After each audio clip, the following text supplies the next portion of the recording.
Hello everyone, welcome to my channel. Today will be discuss about properties of IC engine. आज मैं discuss करूंगा IC engine का properties क्या है। और फ्रेंड्स, ये बहुत ही इंपॉर्टेंट वीडियो है। ये डायरेक्टली यूनिवर्सिटी एग्जामिनेशन में यहाँ से क्वेश्चन पूछे जाते हैं और ये जनरली शॉर्ट क्वेश्चन में आता है। तो आप इस वीडियो में लास्ट तक बने रहें और अभी तक हमारे चैनल को आपने सब्सक्राइब नहीं किया है तो चैनल को सब्सक्राइब कर ले और नोटिफिकेशन को ऑन कर ले। तो आइए हम लोग स्टार्ट करते हैं प्रॉपर्टीज ऑफ आईसी इंजन। सबसे पहले हम लोग बात करते हैं कि इसका जो हम लोग थर्मल इफिशियंसी की बात करते हैं, इसके अंदर हम लोग सबसे फर्स्ट पढ़ते हैं इंडिकेटेड पावर। इसी को शॉर्ट में बोलते हैं आईपी। तो सबसे पहले हम लोग समझते हैं कि इंडिकेटेड पावर होता क्या है। इंडिकेटेड पावर, इसी को हम लोग शॉर्ट में बोलते हैं आईपी। एग्जामिनेशन के अंदर बहुत बार पूछा हुआ है कि what is the difference between IP and BP, indicated power and brake power of IC engine, दोनों में क्या डिफरेंस है। ठीक है, तो ये जनरली पूछा जाता है। तो इंडिकेटेड पावर होता क्या है कि indicated power is the power actually developed by engine cylinder, that is called indicated power. इसको हम लोग लिख सकते हैं कि indicated power is the power actually developed by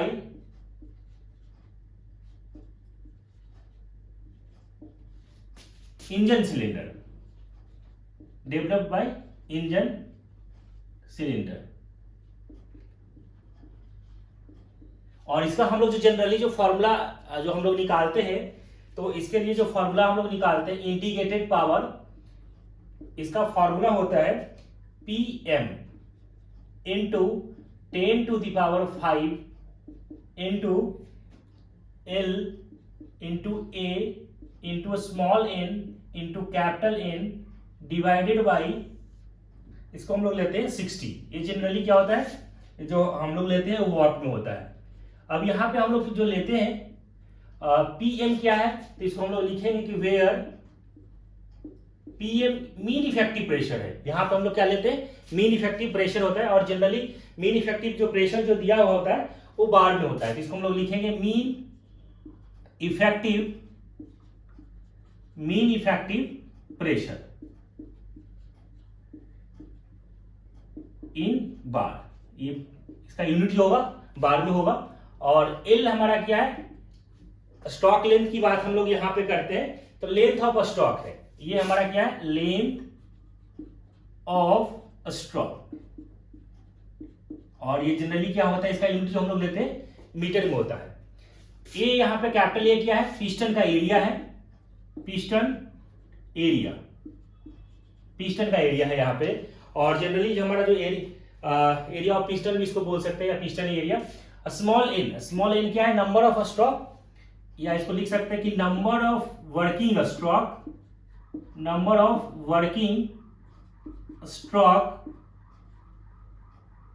पर मिनट,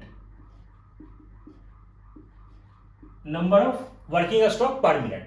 ठीक है, यहां पे कैपिटल एन यहां पे जो हमें जो दिया हुआ है वो कैपिटल एन क्या है, आपका स्पीड ऑफ इंजन। जनरली ये इंजन का स्पीड दिया हुआ है, इसको हम लोग लिखेंगे speed of engine, speed of engine. और जनरली क्या रहेगा, ये आरपीएम में रहेगा, रोटेशन पर मिनट में रहेगा। अब मैं बात करता हूं यहाँ की फॉर टू स्ट्रोक इंजन। अब हम लोग यहाँ पे जो यूज करते हैं कि फॉर टू स्ट्रोक इंजन, उस कंडीशन में हम लोग जो लेते हैं टू स्ट्रोक इंजन के केस में नंबर ऑफ वर्किंग स्ट्रोक जो लेते हैं यहाँ पे 1 लेते हैं। और अगर हमारा 4 स्ट्रोक इंजन है तो उस कंडीशन में फॉर 4 स्ट्रोक इंजन, उस कंडीशन में 4 स्ट्रोक इंजन के केस में आप यहाँ पे इंजन लिख लीजिए 4 स्ट्रोक इंजन। उस कंडीशन में हम लोग जो एन का जो वैल्यू लेते हैं वो हाफ यूज करते हैं।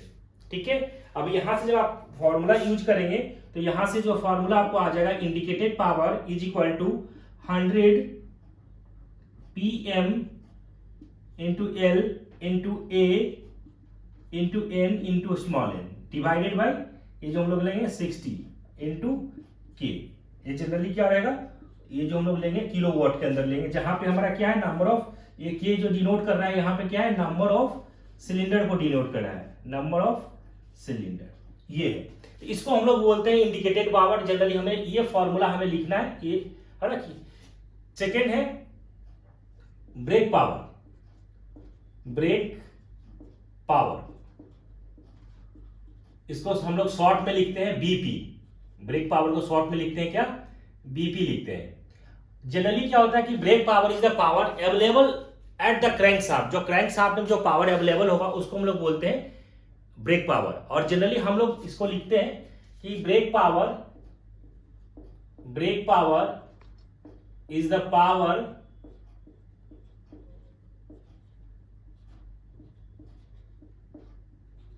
Available at crank shaft.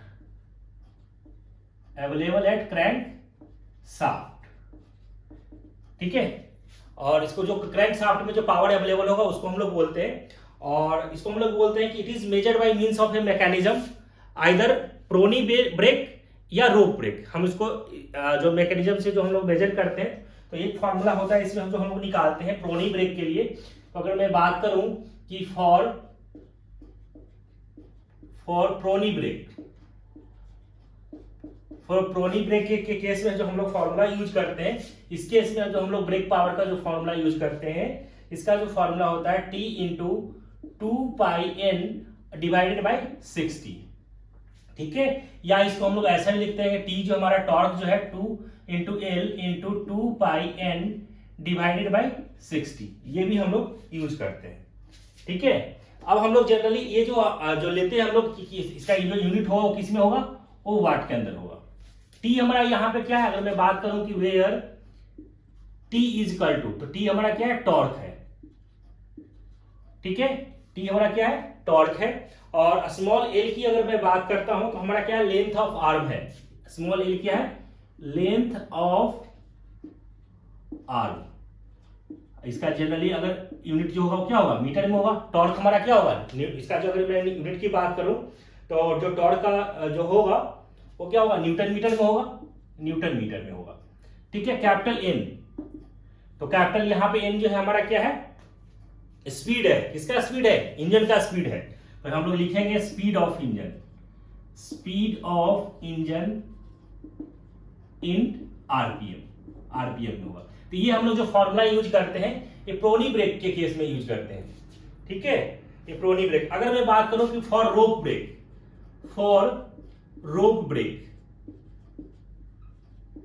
Break, इस केस में जो हम लोग फॉर्मूला यूज करते हैं, इसके लिए जो हम लोग ब्रेक पावर जो यूज करते हैं, इसका जो फॉर्मूला होता है W minus S into DN divided by 60। ये जनरली ये भी जो होता है वो क्या होता है? वॉट में होता है। या इसको हम लोग ऐसे भी लिखते हैं कि W माइनस एस इंटू, यहां पे जो हम लोग लिखते हैं W माइनस एस इंटू, ऐसे लिखते हैं पाई, इसको हम लोग पाई से भी मल्टीप्लाई कर देते हैं, तो इंटू पाई इंटू, ऐसे लिख सकते हैं pi capital D into small d, और यहां पे n डिवाइडेड बाई 60। इसको आप ऐसे भी लिख सकते हैं, ठीक है। अब यहां पे हमारा जो ये W जो है हमारा क्या है?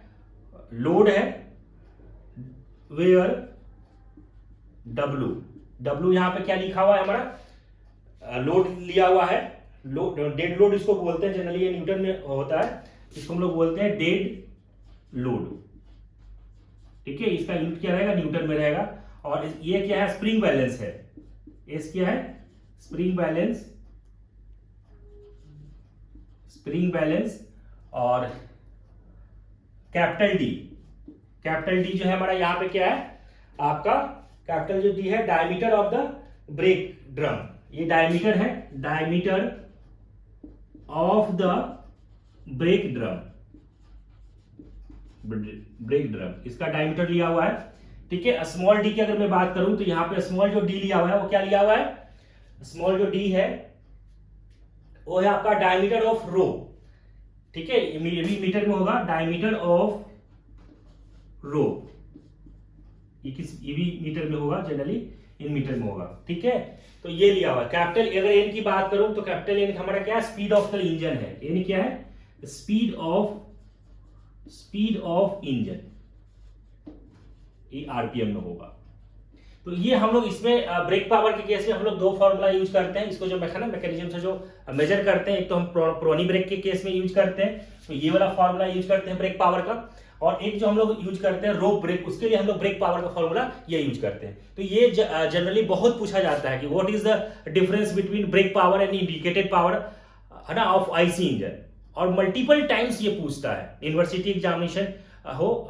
जनरली ये इंजीनियरिंग स्टूडेंट्स के लिए बेसिकली इंपॉर्टेंट है, और मैकेनिकल के जो सब्जेक्ट होते हैं उसमें पूछा जाता है शॉर्ट क्वेश्चन के अंदर। ठीक है, अब मैं बात करता हूं इसमें जो नेक्स्ट जो है हमारा और है मैकेनिकल इफिशिएंसी। मैकेनिकल इफिशिएंसी की मैं बात कर रहा हूं, मैकेनिकल इफिशिएंसी। तो ये जो हम लोग आइडेंटिफाई करते हैं कि मैकेनिकल जो इफिशिएंसी होता है, इसको mechanical efficiency it is the ratio of brake power to the indicated power, that is called mechanical efficiency. इसको हम लोग क्या बोलते हैं, it is the ratio of brake power to the indicated power, ये कहलाता है। ये दोनों का जो रेशियो होता है ये मैकेनिकल एफिशिएंसी, हम इसको आइडेंटिफाई करते हैं। ठीक है, अब मैं बात करता हूं इंडिकेटेड थर्मल इफिशिएंसी। नेक्स्ट जो है indicated thermal efficiency, indicated thermal efficiency. ठीक है, इंडिकेटेड थर्मल इफिशिएंसी अगर मैं बात करूं तो इंडिकेटेड थर्मल इफिशिएंसी का जो फॉर्मूला होता है कि it is the ratio of indicated power, it is the ratio of indicated power to the, यहां पे होता है कि mass of the fuel mf into, यहां पे हम लोग कैलोरीफिक वैल्यू लेते हैं। ठीक है, mf हमारा क्या है यहां पे, where mass of fuel, mass of, ठीक है, मास ऑफ द फ्यूल हम लोग लेते हैं, और CV हमारा यहां पे क्या है, calorific value, calorific value of the fuel, ये लिया हुआ है। तो ये कहा जाता है इंडिकेटेड थर्मल इफिशिएंसी। किसका रेशियो कहलाएगा, indicated power to the mass of the fuel into calorific value जो हम लोग लेते हैं फ्यूल का, ये आइडेंटिफाई करता है इंडिकेटेड थर्मल इफिशिएंसी। बात करता हूं नेक्स्ट जो है brake thermal efficiency. Brake thermal efficiency, इसको नोट डाउन करते चलिए। ब्रेक थर्मल इफिशिएंसी, तो ब्रेक थर्मल जो हम लोग इफिशिएंसी निकालते हैं, ठीक है, इस केस में ब्रेक थर्मल इफिशिएंसी का जो फॉर्मूला होता है, it is the ratio of brake power to the mass of the fuel into calorific value. यहां पे हम लोग इंडिकेटेड थर्मल इफिशिएंसी में हमने क्या स्टडी किया, indicated power to the mass of fuel into calorific value. यहां पे क्या हो रहा है, it is the ratio of brake power to the mass of the fuel into calorific value. ठीक है, तो ये होता है ब्रेक थर्मल इफिशिएंसी। अब मैं बात करता हूं air standard efficiency. Air standard efficiency,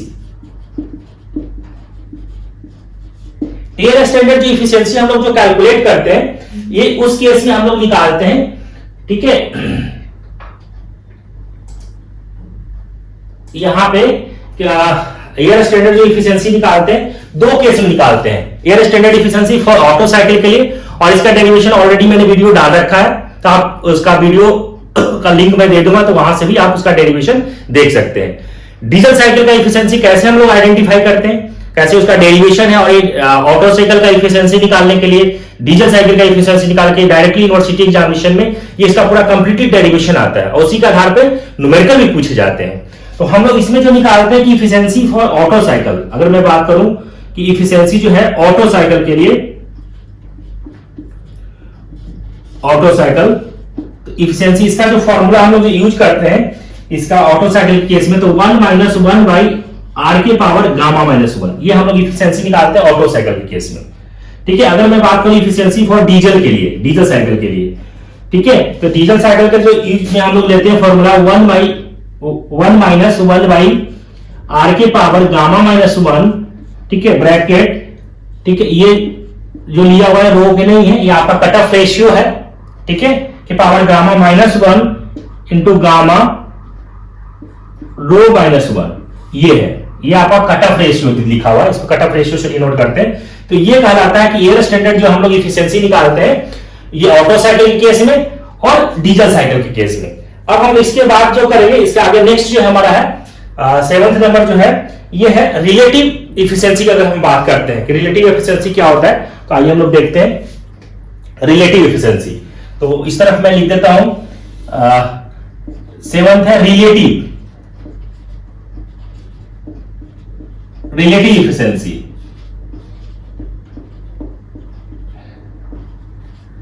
relative efficiency हम लोग कैसे आइडेंटिफाई करते हैं? तो ये जो आइडेंटिफाई करता है, it is the ratio of, इसको हम लोग बोलते हैं कि indicated thermal efficiency. Relative efficiency क्या होता है? इसको ऐसे लिखिए कि relative efficiency, it is the ratio of indicated thermal efficiency,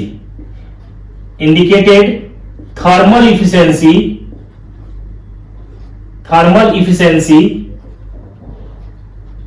to the, इसको हम लोग बोलते हैं it is the ratio of indicated thermal efficiency to the air standard efficiency. क्या लिखते हैं? Air standard efficiency.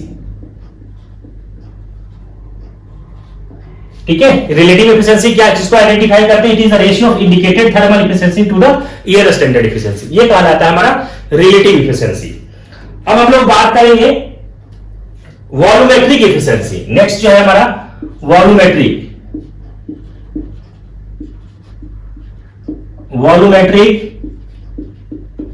एफिशिएंसी।